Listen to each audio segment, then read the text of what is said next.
comps. I didn't prep anything for the volume comps. We'll get there because you could do like 7 videos on comps. But anyway, the volume series that Toronto's mentioning in the chat, the volume series was this long-running, extremely high-end compilation series coming out of the UK. Had tons of money behind it, and got some huge gets. And it was really done at a fortuitous time, and the quality of the packaging got everybody excited, etc., etc. But what I wanted to focus on today, actually, is like we talked a bit about it in the last one. Some certain like 90s indie comps where this, like I've said before, all of this stuff, despite the Numero group, despite people resurfacing bands that never hit, you know, like Duster and whatever, there's still so much, like the comp was the thing. It was how labels advertised themselves, but it's also a way of like making a CD or an album economically feasible. And it has been from the beginning. So, I mean, what I have on the screen right now is one of the most infamous compilations ever, which is the Wailing Ultimate. This is from 1987. And it was a hugely important record in Chicago and in Boston. I mean, essentially, it's sort of split between the two of them. You know, Squirrel Bait's down in Louisville, but you know, you had the early Dinosaur before they even have to put Junior on it. Breaking Circus, I mentioned. Kasim covered their song "Driving the Dynamite Truck." Of course, Big Black. Antietam was another one of these, like, you know, legendary head underground bands at that time. You think about like 11th Dream Day. Bands like that. Of course, you got Naked Raygun, and you got Live Skull, which is James Lowe, who later is in Chavez. And so, yeah, thanks for the heads up on the DB. Pulled that back. Let me know. Yeah, they say this mic is hot, so thank you for noticing that. And Volcano Suns, who I've talked about a million times, but anyway. So, you know, like stuff like this, it's actually, this is like historic. Whether we're talking, I mean, mostly it's on vinyl, but they did issue it on CD. It's green on the CD. You know, $14-15, if you're a collector of this type of music, of underground music, this to me is worth that. I mean, to me, when I look at this, I'm just like, yeah, that's like one of my foundational first cool fucking things I ever got as a kid. Was buying this at Newbury. Actually, no, wait, I didn't buy this at Newbury Comics. I bought it at Mystery Train. And it's just hilarious, you know. It's just, it gives you, when I talk about like period accuracy, this is the way to get the flavor of all this stuff, because it gets talked about and everyone talks about it in like recommendation culture and all that stuff. And, you know, great, but it's, this isn't exactly like that whole side of things of just being aware of bands. Like there's more there. And I think that's really what you want to be looking for. I'm sorry the mic was a little hot when I started. It's a brand new mic, so we're getting used to the DBs. But, you know, stuff like this is worth pursuing, worth getting, and again, when you're building a collection. And similarly, this is another absolutely monster, classic, iconic compilation, Big Hits in Mid-America Volume 4. This is a twin tone compilation that was just like, everybody had this. You know, this is before my time, really. This is one I, you know, was aware of because of my older sister.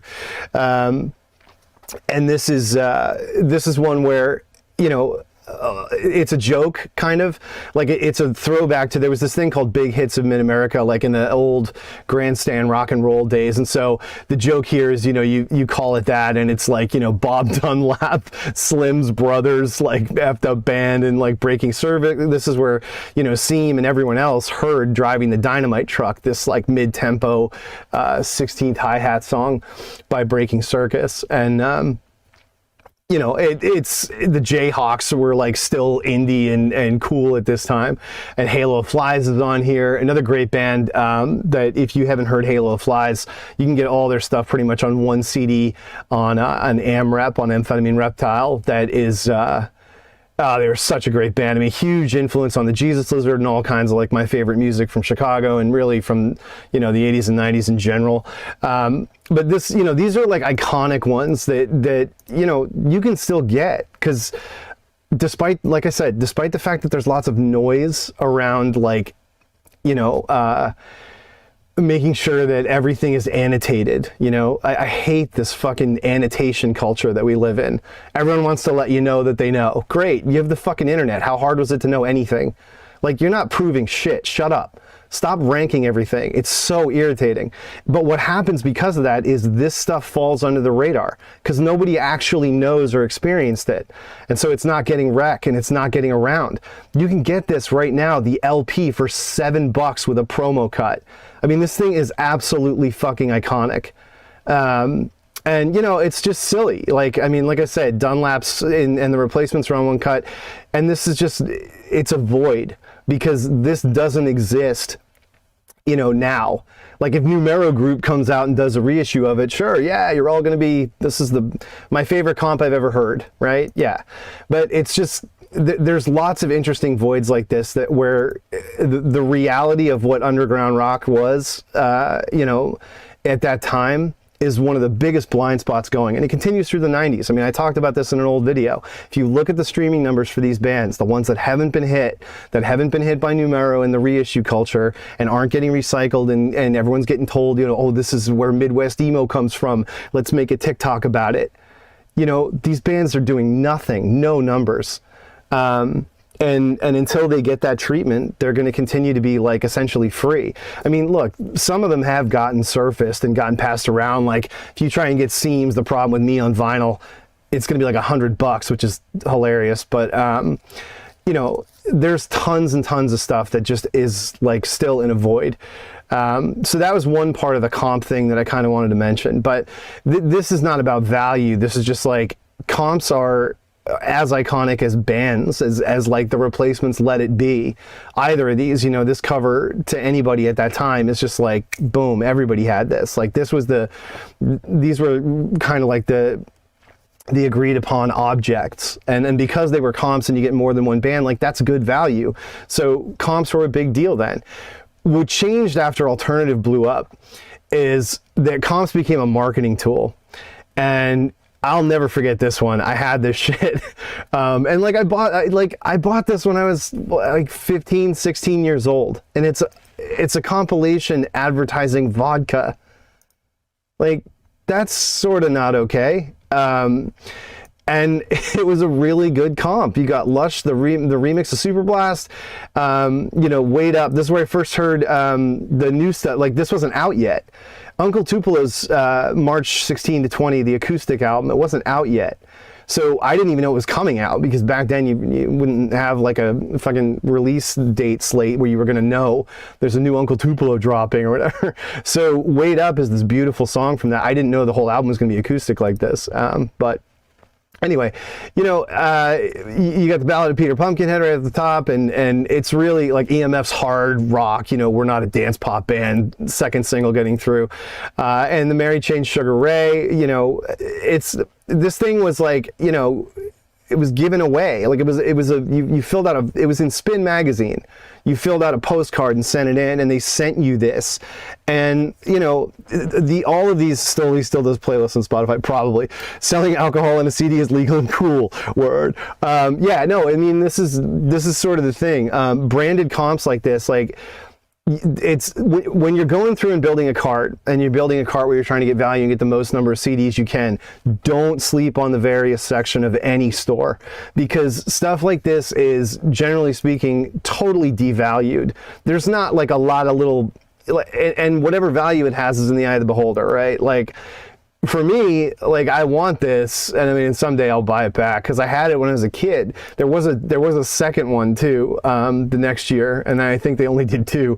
But, you know, talk about 1993, start shopping right at the top. Overwhelming color fast. But, you know, I mean, these are mega fucking hits of the time. There's 11th Dream Day, who I was just talking about earlier, and Best Kissers in the World. Oh my God. I mean, these were Candy Skins. These were bands that were just like the Pooh Sticks. Oh my God. This is such like mid fucking, you know, like sub major bullshit. Like, I mean, it's hilarious, but it is, and School of Fish is the fucking worst, man. I remember this band. Oh my God. This shit was so cheesy. They were from Boston, and they had this song 3 Strange Days that got on MTV, and they just, whatever, no offense, I mean, it was, they were not, there were bands like this, like You know, like Tribe was another one. They were from Providence, I think, Rhode Island. There were just a bunch of, like, I don't know if they were Berkeley kids or what, but there was Angry Salad. There were all these, like, you know, as much cool shit was going on in Boston when you talk about, like, bands that are currently now getting the huge reissue treatment, like Drop 19s in Swirlies, and even Pixies, and, you know, Dinosaurs, obviously, from Amherst out west, ultimately. But, like, you know, for all the cool shit that was going on in Boston, there was like a whole bunch of lame shit, too. And, man, I haven't thought about them in fucking forever. I didn't realize they were even on this, because I don't think I ever had this. Sloan, you know, Nova Scotia getting wrecked. And there was this other series that I remembered. This was inexplicably, like, if you're a Gen X person, this image is so fucking iconic. Like, this comp was everywhere. It was nuts how oversaturated everything. I think they were giving it away. Like, you would go to a CD store, a record store, and there'd be like stacks of this at the counter for like $1 or something, or they give it to you. It's just such a weird thing. And O Positive got on here with their best song, Overflow, you know, in my view, you know, from the major label era. And, you know, the Poi Dog Pondering, man, that band got pushed for so long. This isn't really strong. Oh God, Third Base is on this. Prong, wow. It's just a bizarre friggin' compilation, but this and the sequel, I mean, it is the strangest thing how big these were. Alternative music it was like, how can we own this marketing-wise? And the way to try to do it was, you know, by getting these compilations, and then, you know, we're presenting all these bands side by side, you know, similar to the way that, like, if you look at grunge holistically, is grunge really even a thing? Because half those bands were hair metal bands that just changed their sound because grunge was popping off. Similarly, major, you know, record labels would just try and say alternative, because, you know, if alternative is cool, then just everything's alternative. And that'll help sell records, and that's exactly what they were doing. These comps are not good, but they were massively backed and big. And Psych Furs there's a playlist for you. Taking the Psychedelic Furs house into Welcome to the Terror Dome. And then, Big Audio Dynamite, one of the bizarre crap ones before they popped off with Globe. But one of the big drivers of this, going back to the 80s, was CMJ, the College Music Journal. This started out in such a strange way. Like, this is the first CMJ sampler from '87, and it's got Good Times, which is from the Lost Boys soundtrack. Shelley and Orphan in '87 were like totally unknown. Victoria Williams, like, this is Skinny Puppy back then, and the Beat Farmers. Back then, the College Music Journal was completely off on its own, doing whatever it wanted, and it had this kind of cross, you know, radio. It was this sort of organizing entity, and it got like a lot of attention from the record labels, and was able to get licensing deals with the record labels, and they put out an absolute ton of these. And it isn't up until like 1990, when it becomes, you know, essentially an outlet for promo. But, you know, this one right here, I remember this one so well. A friend's older sister had this, and it was like, you know, the Lightning Seeds, Pure, Lloyd Cole's Downtown, such a great tune. Lloyd Cole had gone solo from the Commotions by this point. Methodist Coloring Book, one of the Dead Milkmen's best pure rock songs.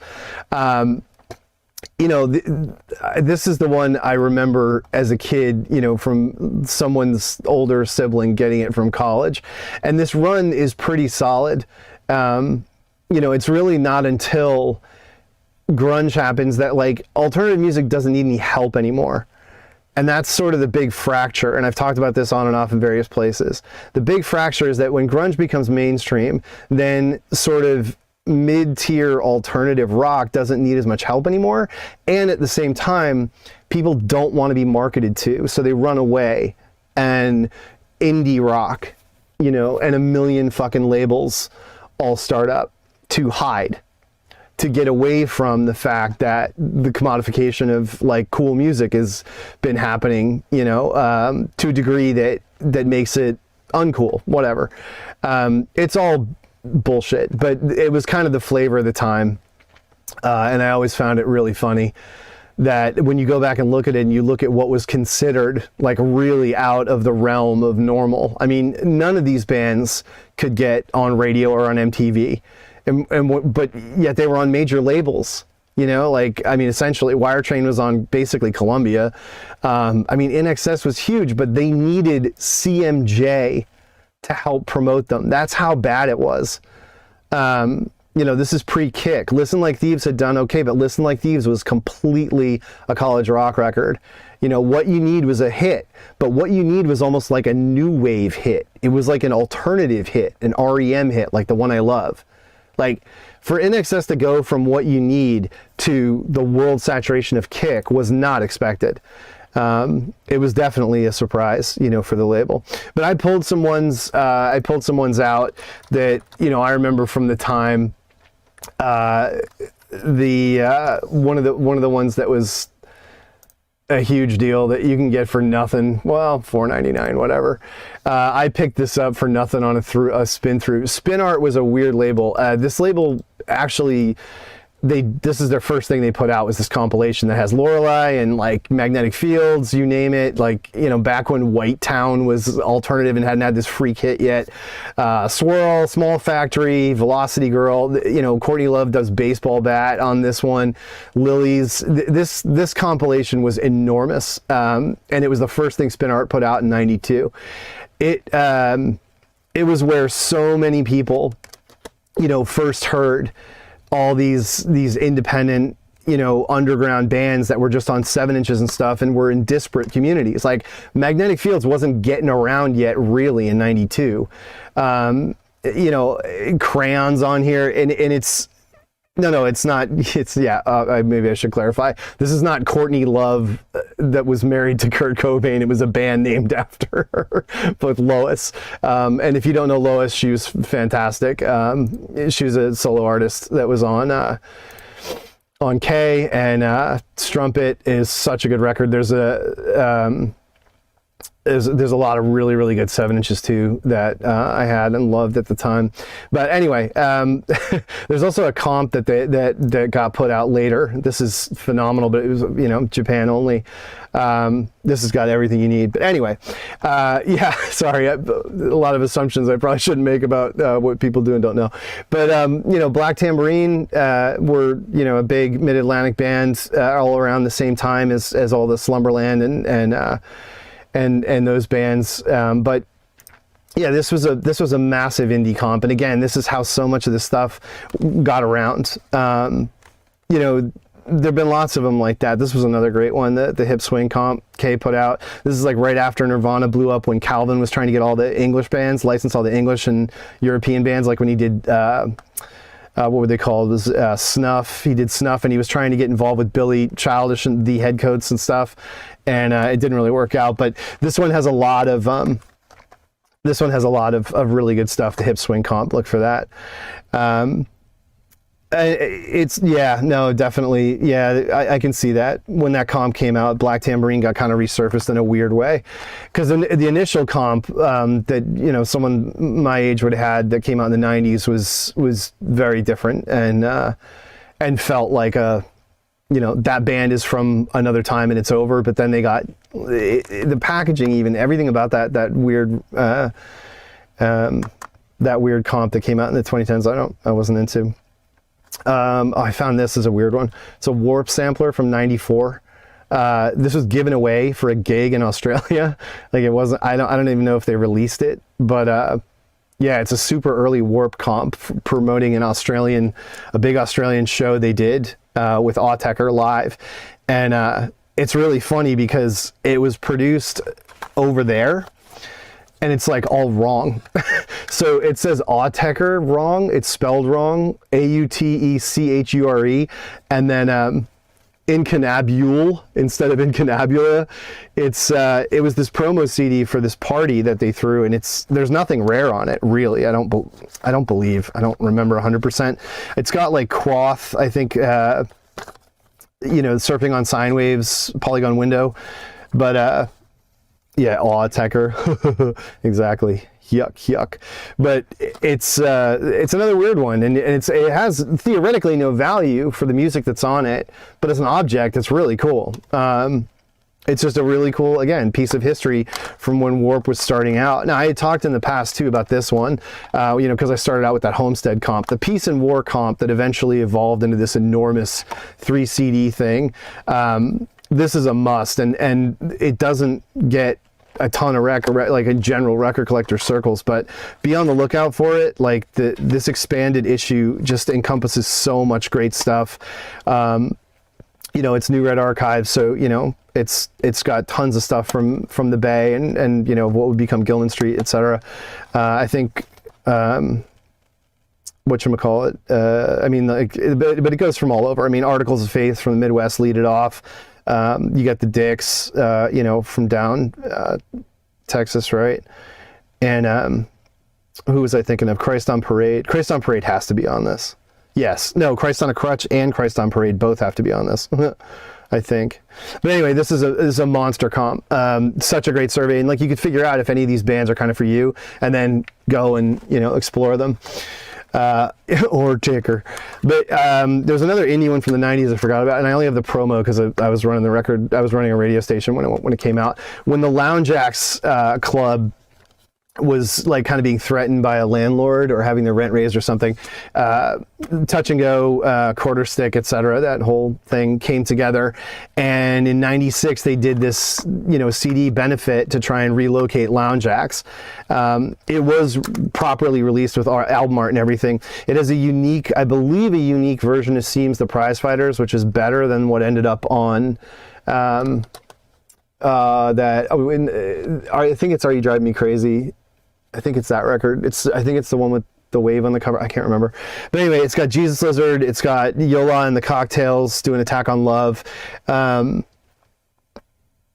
Labels are, the taster thing is smart. I mean, you need to do it. The thing is, when you mention like the idea of it coming back, the sort of problem with that is, as I've said in other videos, is most of these labels all their bands sound the same. So why do I need a sampler? You know what I mean? Like the label's trying to rep for a genre and like be the vaporwave label or be the ambient label, the tape label. You know what I mean? Like if the label doesn't have a diverse, set of acts and interests, then like, do I really need a survey? I don't know. It's weird. But yeah, if you can find this Lounge Acts comp, around the same time the Joy Division compilation came out, A Means to an End, which is, good. Most of the tracks on the Means to an End compilation, the Joy Division tribute from 95 or 6, have all been put out on like rarities comps of the bands that are on it, like Low. They did actually a standalone single for their version of Transmission.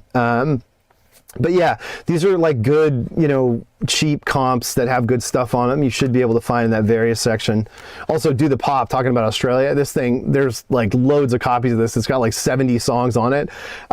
This thing, I mean, when it came out, it was a big deal. People were really excited because it had like, the Saints cuts and good, like really super rare shit. Lime Spiders all over this. I don't know if it has the Pin Group, probably.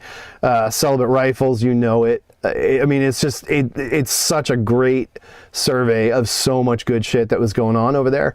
And like, not a lot of these bands came out with heavy albums full of tons of back-to-back, all killer, no filler. A lot of them were limited to a few singles. So this one is a really solid one that's pretty landfilled that you can get for like, almost nothing. And another one, I sense the Now CD is coming. Funny. There was this other thing I just wanted to mention real quick because it was funny how, this is so weird. The vinyl of this goes, I may be wrong, but I love this. I'm kind of a big Miles Tillman fan, and I love the lowest stuff on this. I have this on vinyl. It's colored, so it's like a really high end. Like it's 3 colored vinyls. It's beautiful. But like, look, it's probably not in the US. It's going for that little, but like, $15 unplayed, the full compilation digitally. And these are beautiful. Like, I mean, if you don't know Toytronic, I'm kind of a stand for this label. I think Martin and Tony did great stuff with it. Cunningham came in. And it just like, they had really good ears. I mean, Num Num I love this little EP.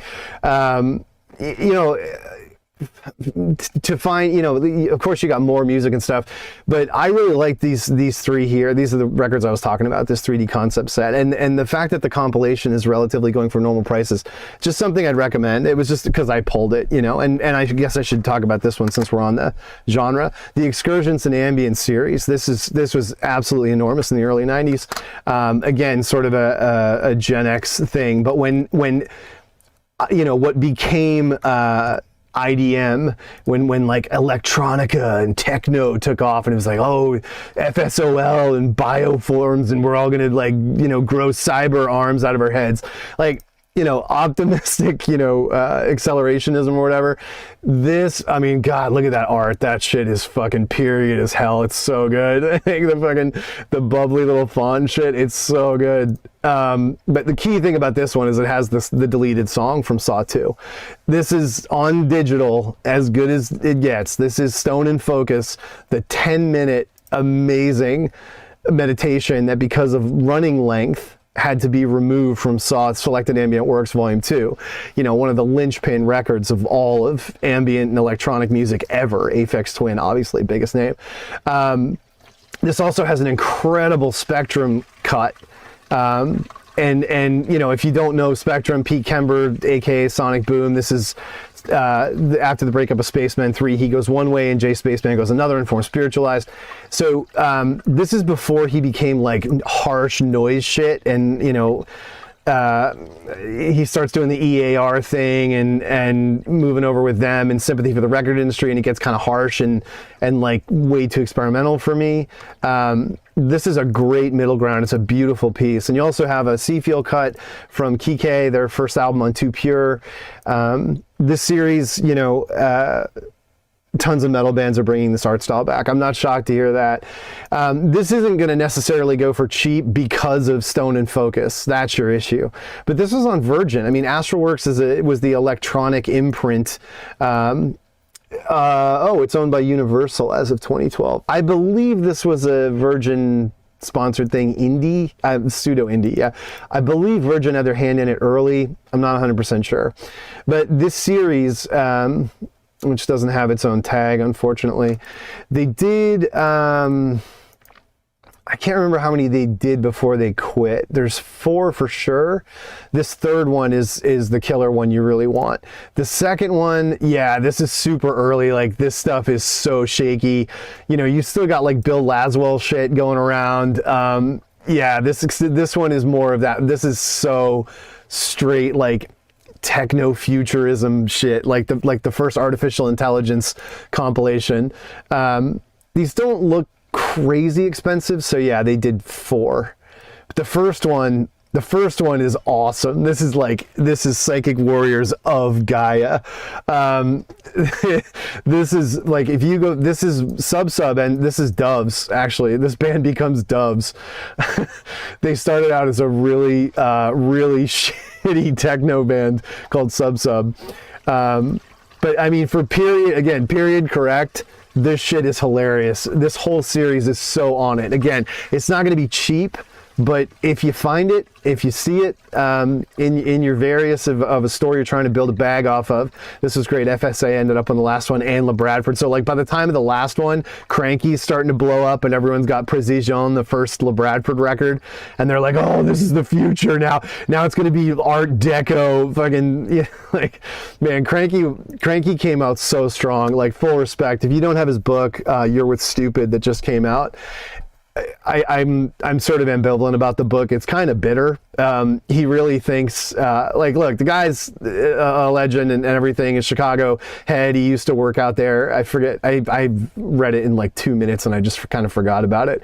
But man, when Bruce started this, like, they hit so hard, so fast. They had a lot of hype, of attention, because this and the Jessamine record, was like, wait a minute, holy shit, an indie can do this? Like, I've talked about this and other stuff, but yeah, when that first Jessamine record came out, it was crazy because the CD had like clear onion paper, and it was so unbelievably like slick. Nobody could believe that this band, that this label was coming out with packaging and art that powerful. So by this time in 95, they're on, Astralwerks radar, and they get a couple, Sub really were bad. And I love Doves, so I've given them plenty of money. I'm allowed to say that Sub sucked. I'm such a sucker for Doves. I'm a sucker for Coldplay. Of course I'm going to love Doves. But anyway, this one is, I would say, 3 and 4, it's a bummer that it dies after that, because the first two, like I say, are like OG, B12, super cheesy cyberpunk shit.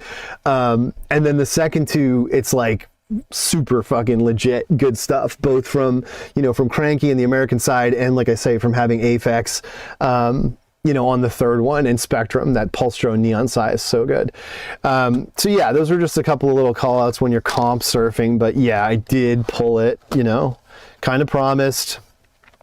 So this is the first Now CD ever, 1986. Now that's what I call music. So the value, this is still the notion of the value prop. Like, I can't afford to buy all these records that are on the charts, but I love music. That's where the compilation really sort of comes from. And it really took off in England like crazy in the 80s. And part of that is because I've said in other places there's disposable income, the economy's starting to kick up, coming out of the Thatcherism. And, by 87, everyone's buying 911s and doing Coke and champagne and passing out on the trading floor. It's also a way initially, in this case, to get stuff on CD. So prior to this, you had this series, the Pig series. What the hell was it called? If I didn't,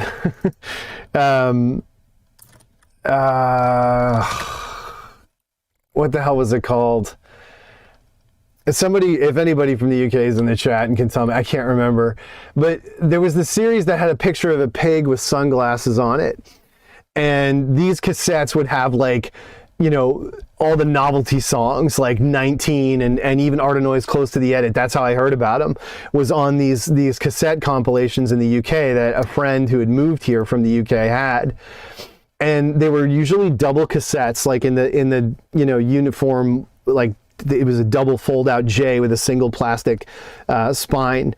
And these compilations were, again, a way of value, a way of getting the chart hits without having to buy every single record. And so now in 86, this CD is where that begins. And it's really funny because usually, no, not Bloodwind Pig, I don't believe. You know what? Hold on. It's only 7:30. Let me go, because I know, no, actually it would be smarter to go to, what's his name? Peter, what's his name?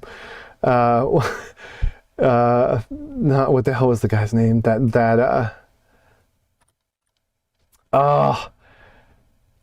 on, let me pull this out so I can just look it up.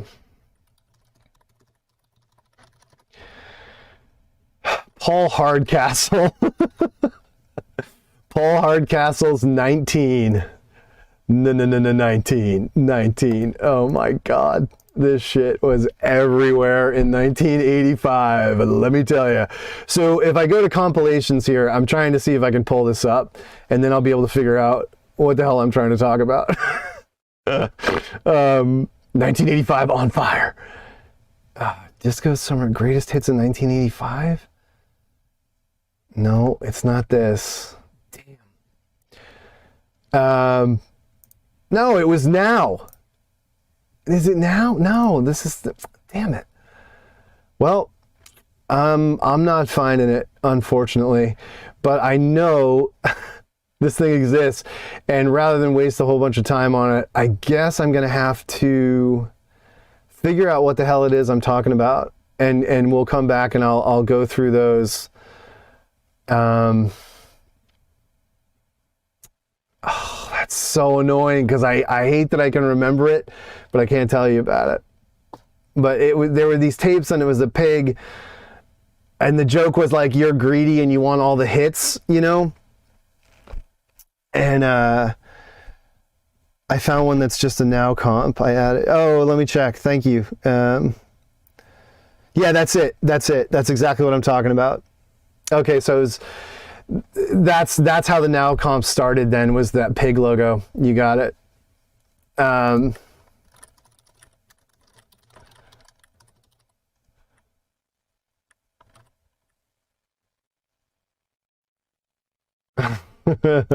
Anyway, yeah, this was totally this is totally it.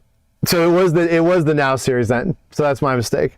They adopted this greedy pig logo, and Paul Hardcastle ends up on one of these shortly after it. So these old 80s Now comps, they have weird shit on them, like the special dance mix of No More Lonely Nights, Moroder and Phil Oakey's Together in Uncle Dreams, Why, Bronski Beat. Like the early Now comps, they have really, really strong track lists. They don't get diluted until later.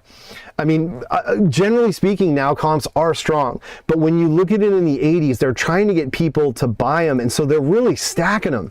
These are like 2 cassettes long, 2 LPs long. And yeah, it's not all great, but the point is, you can get this stuff for literally nothing, especially if you're in England. But it's a series that if you start thinking about the idea of collecting early Now comps, it's kind of actually a great take. You can get yourself like shoot for the first like 10 or 20 or so, like, you know what I mean? They only did them annually. They cost a bunch of money licensing wise, but it was worth it because they would sell out the joint. These things did really, really well. There it is. This had another Paul Hardcastle not hit, Just for Money. But you know, like Running Up That Hill, Something About You. Ooh. One of my favorite songs ever, Level 42, Something About You. Fertile Sharky. There you go. Oh, let me get back to the chat. Thanks, Jock, for that. But yeah, these comps, they were alive and kicking. You know, the number 2 Simple Minds hit after Don't You Forget About Me. Election Day by Arcadia with that horrible Duran Duran side project. This is the only good thing they did. These are pretty great comps, and they're just free. So something to think about. You know, if you're going to become like a collector, you know, of curiosities and whatever, these comps, you know, there's Susie's Cities and Dust, like I was telling you, that was a big hit. Yeah, no, I mean, they did a lot of digging all the way through to like 90. I mean, Now doesn't become Now until like, you know, the 20s here in the 90s, and then it just becomes silly, and it's all, you know, NSYNC and Britney and whatever, but throughout the 80s, they're really broad. The Blow Monkeys, I mean, come on. It's really fascinating, and like a lot of things weird, like if it would chart, it was an old song and it would chart, because that would happen all the time in England, especially around the Christmas single time. You know, that would get on there. Oh my God, Curiosity Killed the Cat. Whew. I mean, boys, looking good. Yeah. That is some fit. Man, look at those loafers. I'm loving it, man. I'm loving it. If I could pull this off, I'd be dressing like this right now. So Gap Band, big fun. 5-star. Oh, that's such a classic blind spot for Americans. 5-star was so huge. Huge in the mid 80s, and well, really like 86, 87. You know, Take My Breath Away, boom. The Great Pretender, Freddie Mercury, wow, so good. You know, and you get these hits, and so that was sort of the last thing I wanted to talk about, which is that 80s and 90s one-hit wonder comps are insanely good value, because most of these bands only did one good song. So, like, while they were considered superfluous almost when they happened and when they were coming out, this is especially true of the early 2000s when you think about 90s hits comps, there's like so much stuff you can get from bands that you would not need anything else by. There's no shame and nothing wrong in 80s and 90s hits comps. So if you see them in the various, like, check the track listing, because, like, you know, some of them are going to have bands where you probably want to have actual albums by them. Like, I have, I'm not too good for this. Come on, this is iconic. This was like in every fucking kid's dorm room when I was in college. Like I want this as like a historic object for me. That's part of my mindset. They're not a band, but like, you know, a 90s comp is going to have what I got on it. But if you think about songs where like a band that is, you absolutely do not need anything else by, just think of a song like Sex and Candy by Marcy Playground, which is not a bad song. I don't mind this song at all. It's fine. And it reminds me of having to go to shitty bars to try and, you know, hook up like in the life in college. But go look at for a 90s one-hit wonder like that, a definitive one-hit wonder like Marcy Playground, who, funnily enough, the first time this song came out was on an indie comp called Deep Volume 1 on Deep South Records. Now, I don't know what the hell this was, but this is the original 251, like, first recording of Sex and Candy. And like from the moment this song comes out, because the comp, like it's on a CMJ comp, CMJ 79, from the moment this song comes out, it's part of comp culture. It's like known because it was, I mean, initially it's part of comp culture because they're trying to promote it. But later, when it's interred as like a one-hit wonder, like, yeah, it's on Now, like another Now comp with like Robbie Williams' Millennium and all this shit. And like, here's another example where it's like that charted, Music Sounds Better With You, Stardust, boom. Like, this is killer right here. You get Saved Tonight by Eagle Eye Cherry. Like, you don't need anything else by Eagle Eye Cherry, but that song was a jam. It was everywhere. If you were alive at that time, it ain't a bad idea to have it. And you get Neil Finn, She'll Have Her Way. Yeah, these are the US reboots. This is when the US started doing it. Like, they didn't start this idea till they saw the numbers on what the UK ones were doing. But yeah, this is the start of the US one. And 3 is really pretty strong. Everybody. And so, I mean, you know, they only go as low as $6. So it's, I don't know. But this was I remember this one. This was like one of the big pushes when they started it. You get Bop, all these songs. Like, I don't need anything else by them. I don't need anything else by Radiohead. Karma Police is, you know, I'm just kidding. But anyway, a lot of these tracks are good indicators. Yeah, this thing, I mean, this cover, if you were alive in the late 90s, was just fucking, you walk into Best Buy, it was like 500 copies of that. One of the things, like I was saying, one of the things you can look for is when does it start becoming, you know, 90s one-hit wonders comps? And if you go through and start looking in the early 2000s, there you go, nonstop 90s rock. And these comps, like, there's so many bands that there were so many more one-hit wonders in the 90s than there were in the 80s. And Steal My Sunshine, Butthole's Pepper, Pets by Porno for Pyros. Like, look, I have a bunch of I have both the record. You don't need them. This is the song. Like, yeah, there's a couple others if you're a Jane's Addiction fan. Verve Pipe's The Freshman, Blind Melon, No Rain, Lump. Like, Brick, Ben Folds, you know what I mean? I don't need anything else from these bands. But like, if you look at the running order on this is literally like walking into a bar in the 90s or whatever. And yes, they were advertising the hell out of these. No question. Oh my gosh, that's so funny. Sorry, hold on one sec. My Wi-Fi got messed up. I was afraid the stream was messed up, but I was connected to the wrong network. Mr. Jones, I'm sort of a Counting Crows apologist. I like these. I like their greatest hits. I have their greatest hits. Like, you know, Angels of the Silence is kind of a jam. Long December, another, like, you know, you're a loser in a bar and you don't have a girlfriend song. But, you know, this is good hunting. 90s comps and 80s comps. You can really, like, and then there's the Billboard series, right? Like, this is sort of the ultimate. These things were flying. 20 is pretty good, you know, and like, you're getting all these songs that you don't need necessarily. It depends on the person, but you're gonna get the one song. Like, I only want to be with you on Physical, but I don't need anything. I don't need like Time or whatever the fuck else Hootie and the Blowfish the other singles were. 1 Week, like, Jesus Christ, I would throw up if I heard that song at this point in 2001. But now when you go back, like the theme from Friends by the Rembrandts, who actually started out as a pretty cool jangly band.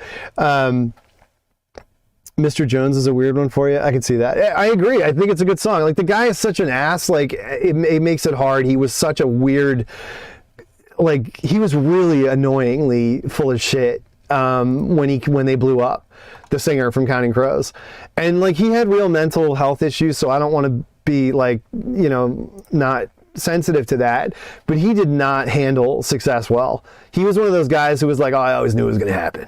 You know, like initially some really bad stuff came out interview wise where he just looked like a dick.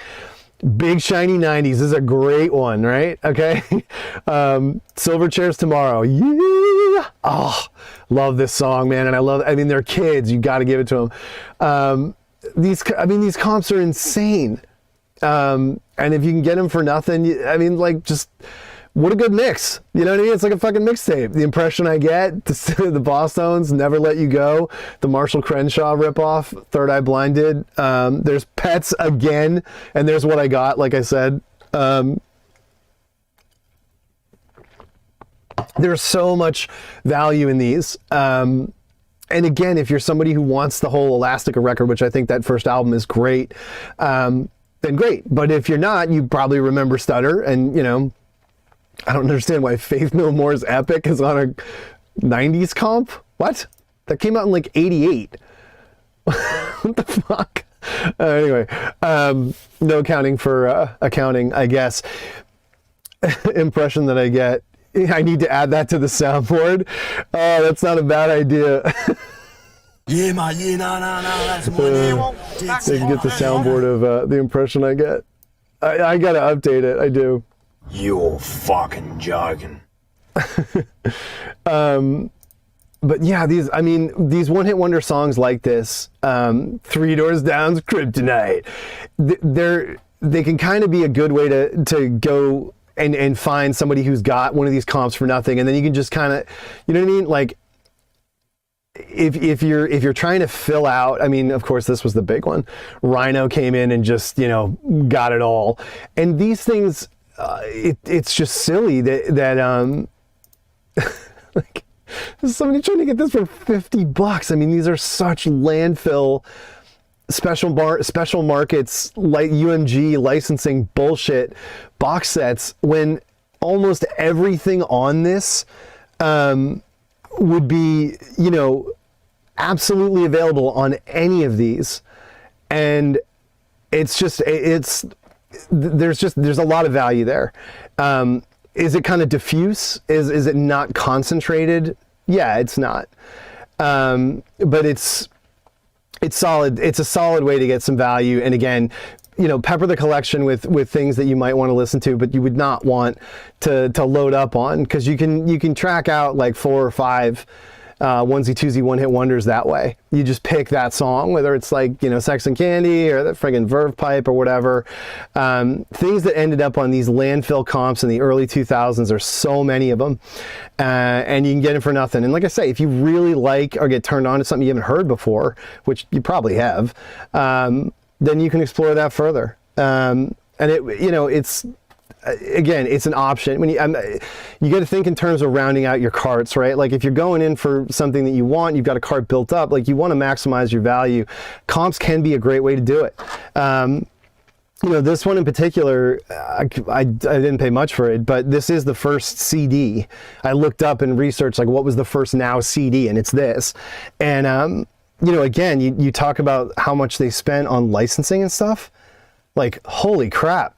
Absolute Beginners, Bowie, Sledgehammer, Peter Gabriel. I don't know if much of this is going to show up, but you know, they did not cheap out on this first CD. I mean, I don't know they had to spend that much for the Communards Don't Leave Me This Way, but like West End Girls, Pet Shop Boys, Everybody Wants to Rule the World, Tears for Fears. Like, it's pretty crazy. Sly Fox's Let's Go All the Way. Total monster, 80s one-hit wonder.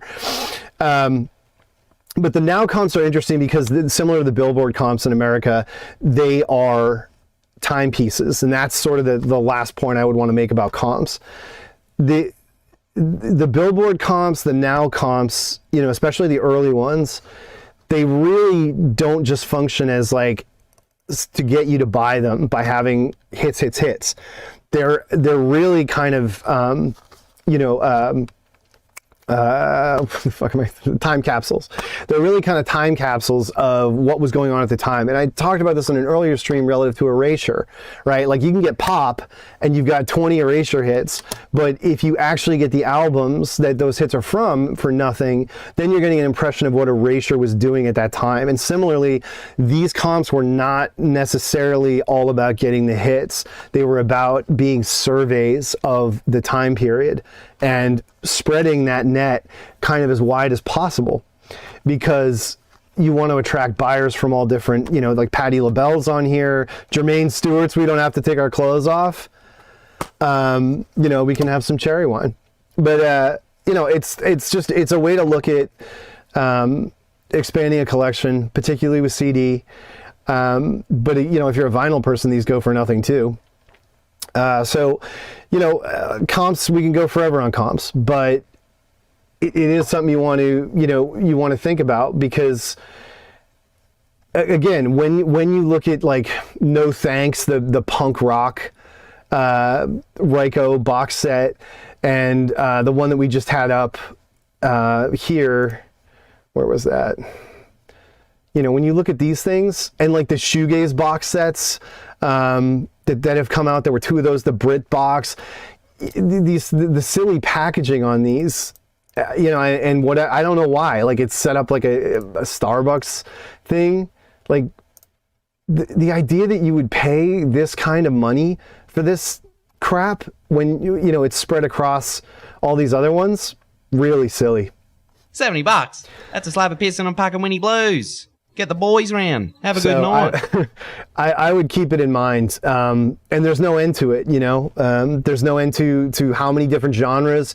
Again, you could find somebody that has all those old indie, you know, punk, legit cool comps I was talking about. You know, and then on the first compilation, when I talked about, you know, Tuatara and the Flying Nun compilations, it's a great way to fill in a bag. Yeah, and as mentioned, you can meet your shipping medium, right? Like if somebody's got a $50 cutoff, or if you get 6 CDs and you're helping us move stock, then we'll pay, the shipping's free. Those are all little things you want to do to cost average yourself into a worthwhile bag. So yeah, that was kind of what I wanted to go through for this one. I mean, if I do get into the volume comps, that would be that would definitely be its own.